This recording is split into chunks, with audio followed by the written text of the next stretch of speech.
बाद इसके ऊपर वाले हिस्से में इस गोल से प्लग को कुछ इस प्रकार लगा देता है। इसके बाद जैसे ही इसके अंदर इस चाय जैसे लिक्विड को डालकर बाहर निकालता है तो ये वाटरप्रूफ सर्वाइवर केतली बनकर तैयार हो जाती है। देखो जापान की सरकार अपने देश के लोगों के लिए कितने अच्छे काम करती है, क्योंकि कभी भी अगर जापान की मेट्रो में घूमने जाओगे तो देखो यहाँ के लोग कितने ज्यादा डिसिप्लिन होते हैं। जैसे ही मेट्रो का दरवाजा खुलता है तो यह आदमी तुरंत एक फोल्डिंग प्लेट को दरवाजे के आगे लगा देता है, और जब तक ये विकलांग लड़की इस मेट्रो से उतर नहीं जाती है तब तक कोई भी इंसान मेट्रो के अंदर नहीं जा सकता है। यार जापान के लोगों के लिए एक लाइक तो बनता है। ब्राजील में हर साल एक कंपटीशन होता है जिसमें दो लोगों को एक साथ इस लकड़ी के पेड़ पर चढ़ना पड़ता है, लेकिन यह इतना ज्यादा चिकना होता है जिस पर चढ़ना कोई आसान काम नहीं होता। काफी ज्यादा प्रैक्टिस करने के बाद जो इंसान इस पेड़ के लास्ट पॉइंट को टच करके नीचे आएगा उसको लाखों रुपए इनाम दिया जाएगा। ये आदमी तेजी से लास्ट पॉइंट पर टच कर लेता है, लेकिन जो दूसरा आदमी बाद में टच करता है वह जल्दी से नीचे आ जाता है। फिर भी इसको 10 ही लाइक मिले। कभी भी बर्फीली जगह पर ऐसा गड्ढा दिखे तो उसके अंदर जाने की गलती मत करना। अगर भूल कर भी इसके अंदर चले गए तो बाहर निकलना मुश्किल हो जाएगा। बट इससे बाहर निकलने का एक ही तरीका है, गड्ढे के चारों तरफ राउंड राउंड इस तरह से घूमना स्टार्ट कर देना और हल्के हल्के पैर ऊपर की ओर बढ़ाते रहे तो आसानी से बाहर निकल जाएंगे। या फिर पास में खड़ा कोई भी इंसान रस्सी या ट्यूब फेंकर तुम्हारी मदद करे, जल्दी से बाहर निकल सकते हो। ये लड़की इसीलिए अपना नौकरी कभी नहीं छोड़ना चाहती, क्योंकि इसको भी पता है कि अगर गलती से भी इसका एक भी टुकड़ा मेरे साथ घर चला गया तो महीने भर का काम ऐसे ही बन जाएगा, क्योंकि ये महंगे महंगे मिठाइयों में लगने वाले सोने की परत को कटिंग कर रही है। इसलिए खेन चलाकर उन्हें ही फूक मार रही है ताकि एक भी उड़कर बर्बाद ना हो। क्योंकि इसमें सबसे मजे की बात यह है कि एक दिन में इतने ही सीट पैक करने होते हैं जिसमें सिर्फ 2 ही घंटे लगते हैं, बाकी दिन भर छुट्टी। आज से कई साल पहले सीढ़ियां कुछ इस तरह यूनिक तरीके से बनाई जाती थी जिसमें यह आदमी छोटी छोटी ईंटों को एक दूसरे से जोड़ता हुआ चला जाता है, क्योंकि यह सीढ़ियां बिना किसी सरिया और बिना किसी फरमे से बनाई जाती हैं। लेकिन यह फिर भी इतनी ज्यादा मजबूत होती है कि 1 से 2 लोग बड़ी आसानी से इस पर आना जाना कर सकते हैं। और इन सीढ़ियों सबसे खास बात तो यह है कि छोटी सी जगह में सीढ़ियों को अपनी मर्जी से डिजाइन करवा सकते हो।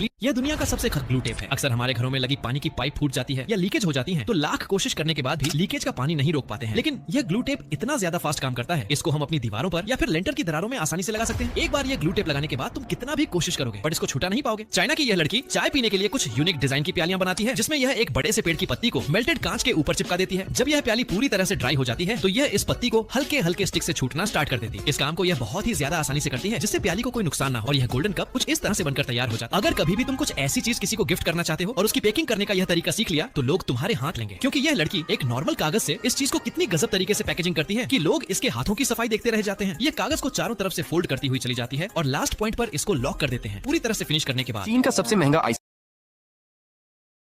बनाने के लिए ये आदमी सबसे पहले इस 20 रुपए के कोल्ड ड्रिंक को मशीन के अंदर डाल देता है और साथ ही ऊपर से इसमें ये दूसरा कोल्ड ड्रिंक भी डाल देता है, जिसके तुरंत बाद नीचे से आइसक्रीम निकलना शुरू हो जाता है और कुछ ही देर में ये प्लेट पूरी तरह फुल हो जाता है। इसके बाद ये आइसक्रीम को और ज्यादा स्वादिष्ट बनाने के लिए इसमें ऊपर से चॉकलेट फ्लेवर भी डाल देता है, जिससे चीन का सबसे स्वादिष्ट और महंगा आइसक्रीम बनकर तैयार हो जाता है। इस आदमी को 21 तोपों की सलामी मिलनी चाहिए, क्योंकि इसके घर में एक ही पंखा होता है लेकिन सभी लोगों को अलग अलग रूम में हवा चाहिए होती है। तो इसने एक बड़ी सी पॉलिथीन को जोड़ जोड़कर कुछ अनोखा जुगाड़ बनाया है। पॉलिथीन के बड़े बड़े टनल बनाकर इसने अलग अलग रूम में डिवाइड कर दिया और जब भी यह अपना पंखा चालू करता है तो सभी रूम के अंदर बराबर हवा जाती है। कभी भी अगर कजाकिस्तान